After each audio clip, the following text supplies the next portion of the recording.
I was going to go easy on you, not to hurt your feelings. You f***ing irritate the shit out of me! I'm only going to get this one chance. It's just a feeling I've got. Like something's about to happen, but I don't know what. All I hear, go get the money. So I go get it. Hate means I do something right. So I'ma let. Roll it? Roll it, baby. Great. So yeah, purpose for the call is just for us to get together, for me to understand your workflow, try to understand what you're doing with your content creation, how that relates to your business goals, and see if we have a potential fit to kind of move to the next step. Okay. So I do know a little bit about your business. Obviously, I've read Gap Selling and I looked over the website, but I see you have a couple of other things that you do, whether it's recruiting, speaking events. And so do you mind just giving me a little breakdown of the business and the divisions where you kind of allocate your resources, and that will help me understand a little bit. Okay. Allocate our resources. Human resources? Yeah, human resources and dollar resources, both. So like where does the business break down essentially? Training number 1, consulting number 2, speaking number 3, recruiting number 4. Okay, so training, consulting, speaking, and recruiting number 4. And where do you then allocate the marketing resources for that? In that order. In that order? Training and consulting take the bulk. Okay. And what sort of content are you creating to support that growth? We create all types, blog posts, videos,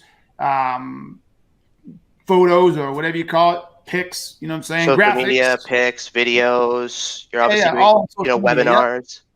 Media. Okay. Don't do many webinars. We do it for other people, but we don't produce our own. Right. Okay. And so obviously you have a marketing team within your business. How many people in the team? 2. Well, it depends. We have a graphic person, the marketing person, and then Brady runs operations and manages, interfaces with the team. Okay. So you have 2 sort of internal marketing creators. You mentioned Brady is like the project manager. Yeah, she's my head of operations, and so she manages that with the person who does the marketing, and she does some of the marketing herself as well. Okay. How many assets are you guys creating on a monthly basis? Oh, a lot. Okay, be more specific.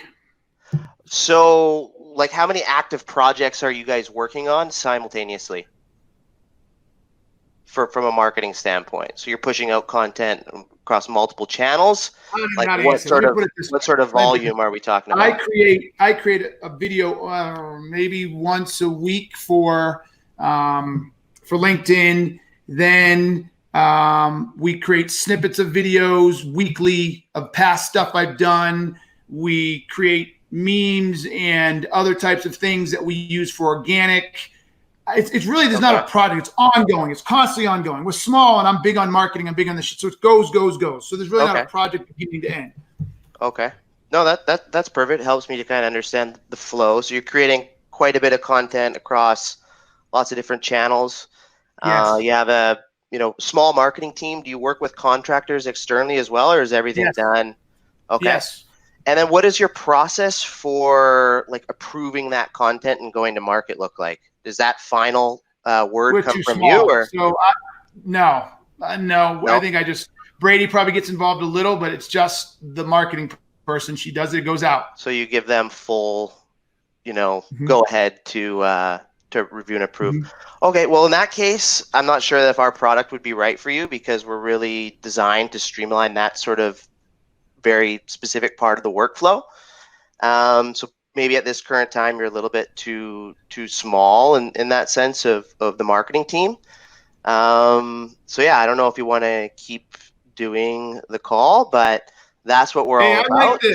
I like this, right? I like the fact that you said, hey, it might not be a good fit, so let's stop. But with that, let me ask you this question. Okay. Walk me through walk me through 2 problems your product or service solves. Okay, so when you're creating content, you have to get feedback from your team. The problem is that there's often information that gets lost. Okay, that's one. And that review through email or however you're currently doing it just isn't really efficient. Okay, so that's good. Okay. So if I were you, I would have asked a question. Is any content reviewed? When you asked me about the process, you said when you create content, does it go out? And I was thinking about one certain type of content, but it doesn't mean people don't ask people's opinions sometimes, right? It doesn't mean that sometimes when we do a video or someone edits it, someone says, "Hey, what do you think?" And we use Slack for that. Okay. Yeah, I mean, we integrate and work with Slack. It's a great product. Our tool comes in really focusing on streamlining that review and approval. So it's like a centralized platform. You can proof documents, you upload them to the system, and it speeds up that creative process. Mm-hmm. So if that's where you think that your problem potentially lies, then we do have an opportunity to see if there's a fit. So maybe I didn't frame it perfectly, but that's what we're all about. No, I think you framed it fine. I think you could have dug. I'm sharing this with you just in the future. You can ask some more questions to get a little more deeper into it. Yeah. No, I think to your point, I think we're too small to really have any problems with the approval process of content of any type. I mean, as the founder, I just get on my phone and create content. Out it goes. You know what I'm saying? Yeah. I don't feel that need. As far as the video editing and those things, yeah. We every once in a while, because I get to be a pain in the ass. I'm like, I want to see this. I want to see how it goes. So we use Slack. I see it, and I'm like, make this change. Did it just today. Video came in. I make this change. Great. Made the change. 20 minutes later, good. Out it goes. I don't know that we need to add a layer to go through that because I just think we're too small and there's too few people involved. But that's how we would do it, and just digging in to not asking what the process is, but going specific. So when I said, I just sent it out, you might have just wanted to follow up with, so on video, you never have to see it on edits? Oh, yeah, good point. Or if someone creates a new graphic, nobody else doesn't have to see it? Okay, good point. Like challenge my own thinking, right? Or is there ever a time that you want to see something goes out? Or is there ever a time that Brady wants to see something before it goes out? Right? And if the answer is yes, then you can say, how do you go through that process? Right? How long does it take? How do you track the feedback? Is it more than one person? Right? Yeah, that's exactly where I would have been going or should have been going, for sure. Yeah, no, that's definitely it. Also, sorry, go. Potentially moving into maybe it's not a problem for you in that review and approval, segment, but for Brady or whoever's managing your marketing, maybe he or she is having that issue of chasing people down to get approval or feedback.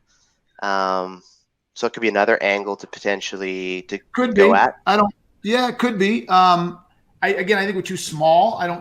She's never said the problem to me. So I guess I'd say if you wanted to reach out and ask her, I know Snow that right now we're so focused on the online training that she's probably going to take a while to get back to you, but that's a good approach to do with someone else.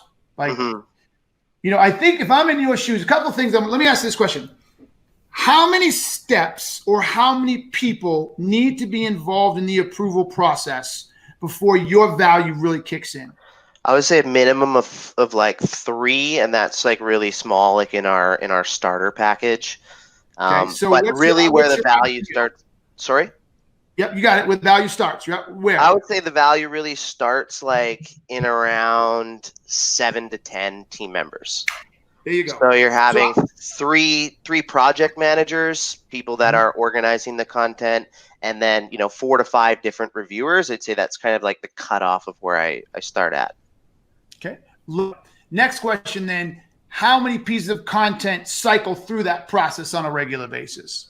Yeah, that's also a big piece. So I think in terms of active projects, you're looking at least kind of 15 per month that are ongoing to really make it a part of the process that creates some bottleneck.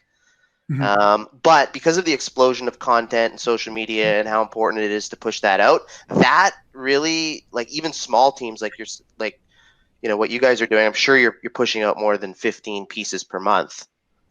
So that's where I was kind of starting at, because So here's another one. what type of content, right? So we do push out more than 15 pieces a month, but not all of it is structured. Right.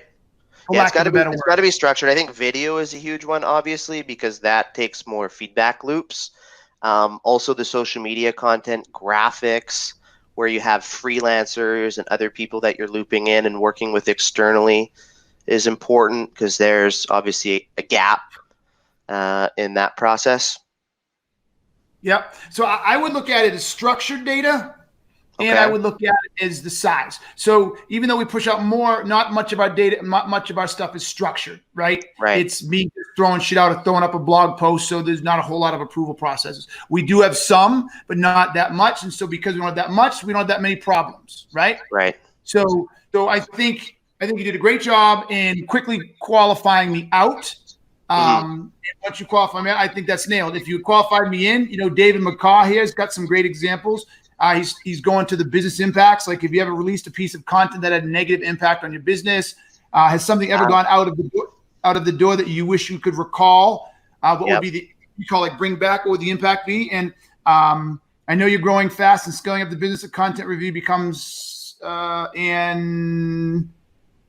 enable it to move fast without stepping up on your own toes. So I think those are some great questions after you've gotten, I think, a big enough organization with enough process layers, enough people involved, right? Yeah. Then those are some great questions. Because even if I said, yes, I sent out a piece of content I wish I hadn't or had negative impact, it almost had nothing to do with our approval process. You know what I'm saying? We're just too small. Right.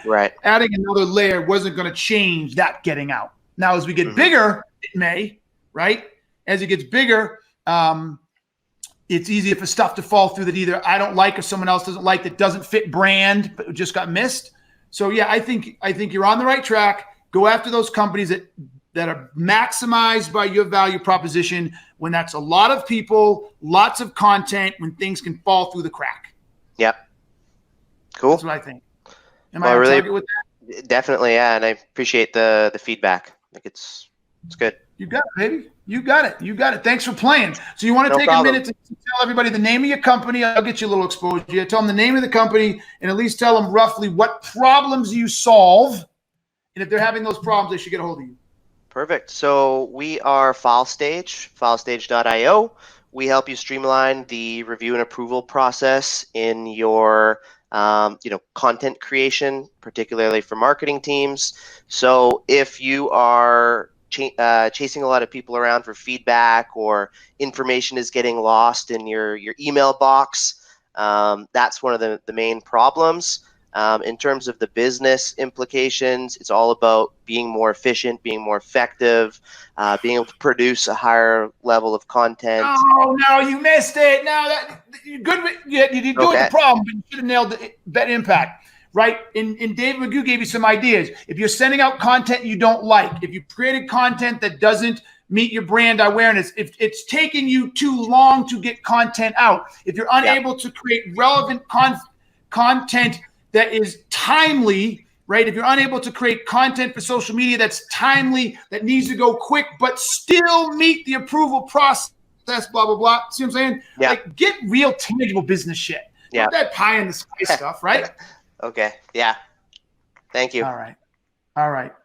You got him, a man. All right, everybody. This was a short one. But actually, I give absolute props to Ryan for recognizing I wasn't a buyer, not wasting anybody's time, and getting out. And now it's one less opportunity in his pipeline that he doesn't have to deal with. So, you know what I'm going to say. If you want to Gap Sell Keenan, DM me. I will buy it. If you have a real product that you think I have a problem and you can fix it, let me know. I'll get you on the show. And if you can solve it, I will buy it. Until next time, everybody, you know what I'm going to say. Peace. I'm out. All I hear, go get the money. So I go get it. Hate means I do something.